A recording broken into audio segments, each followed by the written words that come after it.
Hello and welcome to another edition of Motorcars Enthusiasts. On this particular episode, we're going to do a car stories, motor car stories. We're going to talk about the live day that we did on Facebook Live back in late October of 2016, where my brother and I, actually was his birthday that day, we went up to Roanoke Dodge up in Roanoke, Illinois.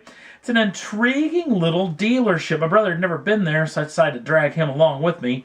We went and did this live day. Roanoke, Illinois is a small little northern Illinois town that houses a little treasure. That is Roanoke Dodge, one of the two largest Viper sales dealerships on the planet.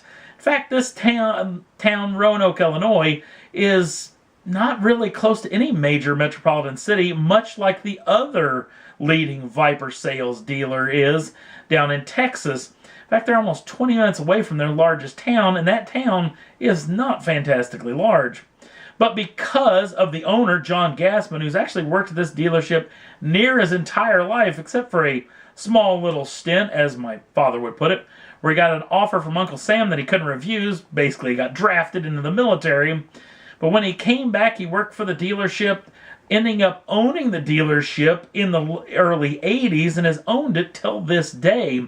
And this is a real old school dealership, small town feeling dealership. In fact, when I contacted the dealer by email, I actually got in contact with the son of Mr. Gassman. And he actually told me, oh, you're going to have to talk to Dad and see if this is going to be okay. But when I called Mr. Gassman, he couldn't have been more gracious. He could have actually been more exciting sounding, even though I was the one that was way more excited about this situation. He said, yeah, we'll take you back into the warehouses, which was hugely exciting to hear. So here's the deal. We ended up at Roanoke Dodge, talked with his wife, who actually runs the front desk there. Like I said, old school family dealership. When we actually got into the room with Mr. Gassman, he couldn't have been nicer, couldn't have been more genuine.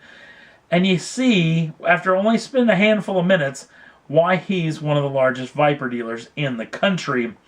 You know, the way he treats people, he's a genuine car guy. You know, when you get real car guys together, they tend to have a pretty doggone good time chatting because not a whole lot of people want to talk about cars. Along with his involvement in Viper owner groups and track days, where he's done a bunch of track day stuff, he's kind of become ingrained in Viper culture to the point where he's sold at least one Viper to every state in the United States, which is a hugely impressive deal in itself. We had a nice little conversation about old school stuff, like that Roanoke Dodge was one of the world's largest Roadrunner dealerships back in the early 70s. And then actually Mr. Gassman was apparently going to leave the dealership game. Until then, the head of Viper Group ended up being the head of Chrysler as a whole. Bob Lutz came to him and said, listen, you need to stick around a little bit because this car that we got coming out is going to be pretty doggone fun.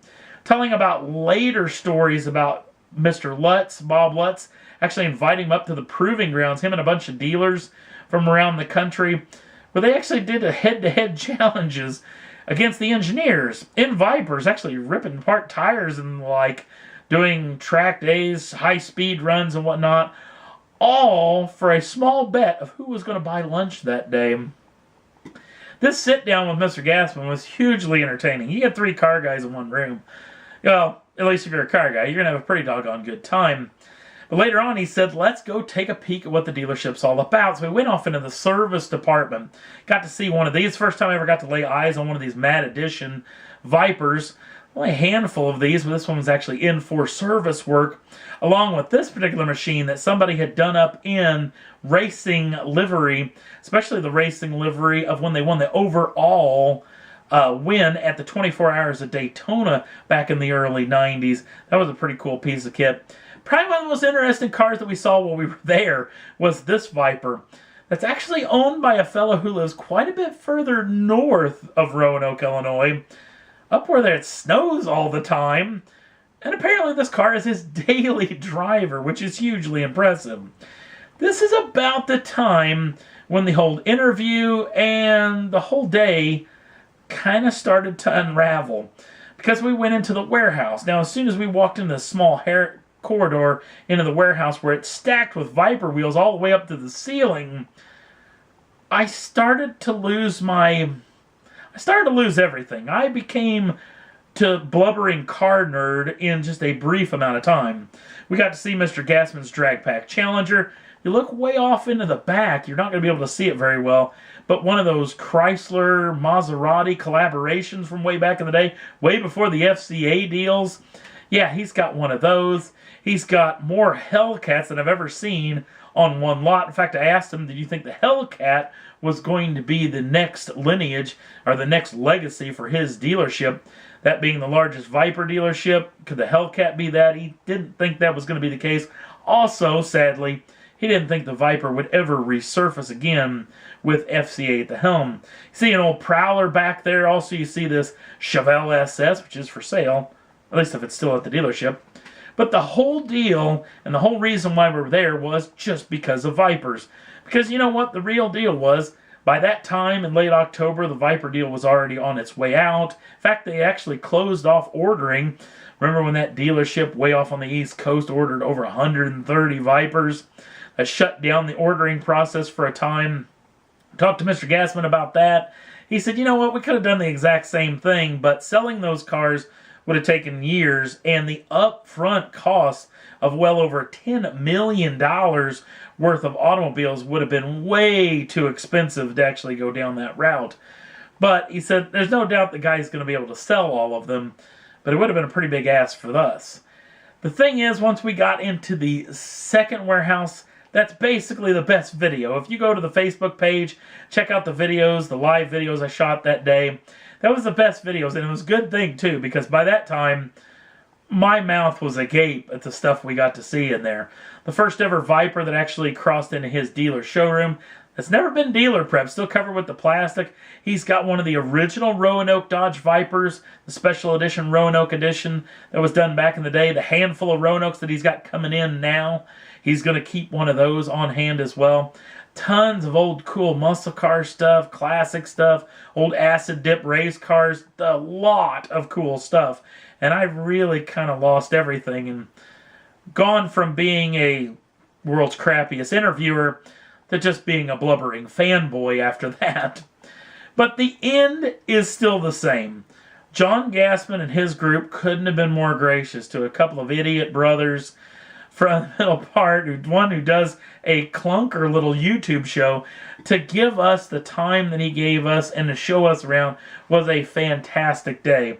And Mr. Gassman, if you ever get to see this video, I'm going to make a second visit because my father is fantastically upset that he didn't get to go on this trip, and now he's begging me to go up there sometime in the early spring of 2017 possibly, to come up there and check out that second warehouse because he's frothing at the mouth.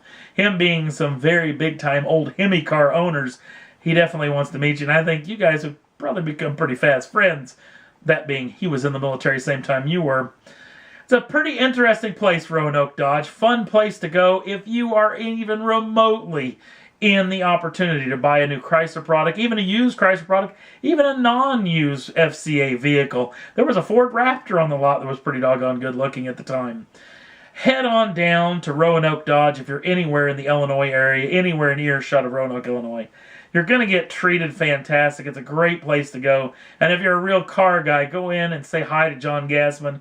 You're going to touch the hand, if you shake his hand, to touch the hand of a real deal car guy. It was a fantastic day. Like I said, most of the Facebook Live videos were pretty much junk.